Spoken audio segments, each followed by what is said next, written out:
Juan, muchísimas gracias por estar aquí. Muchas gracias.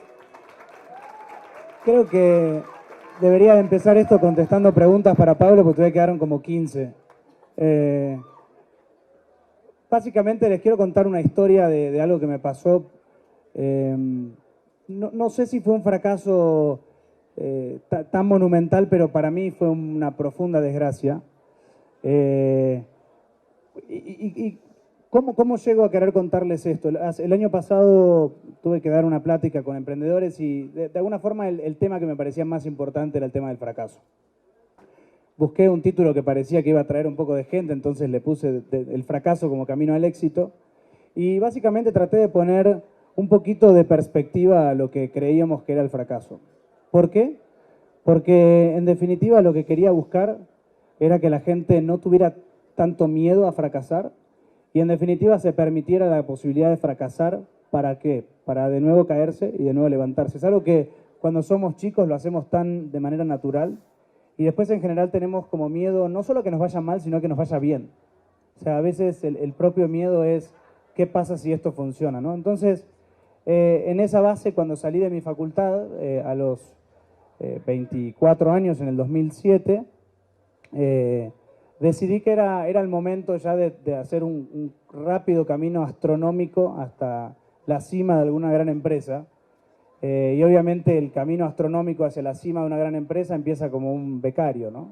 Entonces, logré meterme como becario en una empresa de hardware, de tecnología en Barcelona,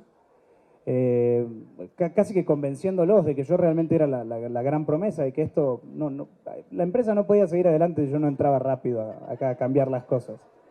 Entonces, en pocas semanas de estar ahí, estaba como asistente de una unidad de negocio de la empresa, realmente una unidad de negocio muy importante, y donde yo realmente dije, este es mi camino acelerado. O sea, empecé ya a hablar con los mandos gerenciales para decirles que si no estaban pudiendo ver lo que yo veía en mí en ese momento, era porque realmente de esto no entendían nada. Y que entonces ya deberíamos estar pensando en cuáles eran los siguientes pasos. ¿No? Ya llevaba varias semanas. Entonces, ¿cómo podríamos pensar que yo todavía no estaba dirigiendo esa empresa? La cuestión es que tuve 2 o 3 reuniones y casi que algún incrédulo lo logré convencer de que lo nuestro en serio iba para cosas grandes. Me dijo, Juan, bueno, empecemos por algún lado. Me parece que estás en una unidad de negocios con una gran influencia dentro de la empresa. Es el momento de que podamos hacer algunas actividades pequeñas y que rápidamente podamos ver cómo podemos llegar al siguiente paso. Entonces, uno de esos días me tocó analizar una planilla de Excel que ni más ni menos tenía toda la escala de costos de la empresa en esa unidad de negocios. O sea, tenía el precio en el cual estábamos fabricando en China, o sea, lo que nos costaba a nosotros, cómo salía el precio de esa fábrica, lo que costaba antes de subir al barco, lo que costaba arriba del barco, lo que costaba bajando del barco, lo que costaba cuando nos llegaba a nosotros, le costaba al distribuidor, le costaba al consumidor. Básicamente tenía toda la escala de costos de toda la unidad de negocio.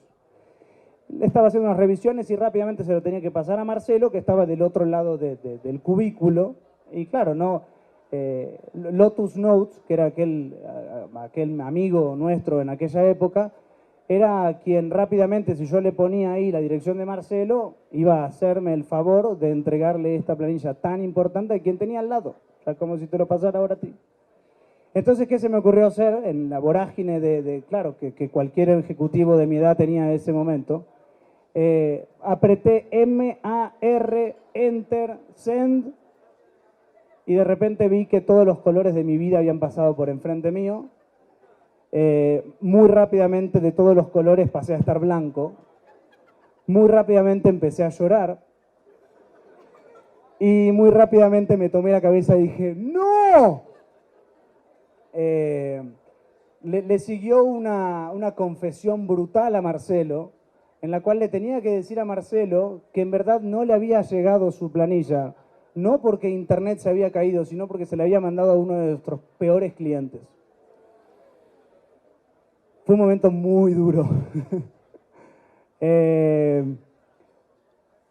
Llamamos al cliente, le dijimos, mira, tuvimos una pequeña confusión con tu casilla de mail, te pedimos por favor, por un tema ético y de amistad que no existía. Eh, por favor, borra el correo. Claro, él dijo, a ver, el correo me llegó a mí. ¿Por qué no lo debería de estar abriendo en este momento? Entonces, bueno, en ese momento dije, ya está, se terminó todo. Una empresa tan grande como esta, evidentemente, con una mala decisión del gerente general, cae. Frustradísimo, me di cuenta de que ese era un momento en el cual yo había perdido la confianza de absolutamente todos adentro de la empresa. Obviamente todo eso que yo había estado hablando con la gente dentro de la empresa, de todo lo que podíamos hacer en conjunto, rápidamente se derribó. La verdad no tenía forma de explicarlo, porque era como, a ver, Marcelo, no sé qué pasó. Le di al enter. Y seguí llorando, me fui a mi casa, hablé con ellos de nuevo desde mi casa, ya con vergüenza de volver, y les dije, no, yo no vuelvo, o sea, no me esperen. Para peor, llegó mi cumpleaños, era justo ese día. Entonces, estaba con el pastel ahí soplando la velita y llorando. Ay, no, llamé y le dije, no, miren, vuelvo una vez, pero a buscar mis cosas. Y de hecho renuncié. Con una frustración inmensa y entendiendo de que esto no podía seguir y que la relación con esta empresa había terminado. La interesante moraleja de esto es que la semana siguiente la gerenta de marketing de la empresa me llama y me dice, Juan, te tengo que pedir un favor. Que no sé si te contaron, pero por algunas razones que no entiendo, no trabajo más en la empresa. Y me dijo, no, mira, te quería pedir un favor, entiendo eso, pero quiero que me traduzcas todo el marketing plan del próximo año, de español a inglés, porque no confío en nadie más que en ti para hacer eso. Fue como una lección interesante y cómo poner en perspectiva algo que yo había renunciado hace 2 días porque decía que nadie iba a confiar en mí y cómo esto se podía dar vuelta. Creo que, digamos, si tengo que terminar rápido en una frase, el proceso realmente tiene que ver con empezar a poner las cosas en perspectiva. Una de las grandes cosas de Fuck Up Nights es que cuando alguien cuenta algo, creo que a muchos de los que están acá siempre le pasó algo parecido. Y nada es tan trágico, todo continúa. Somos como parte de una historia que se mueve y sigue sin nosotros también.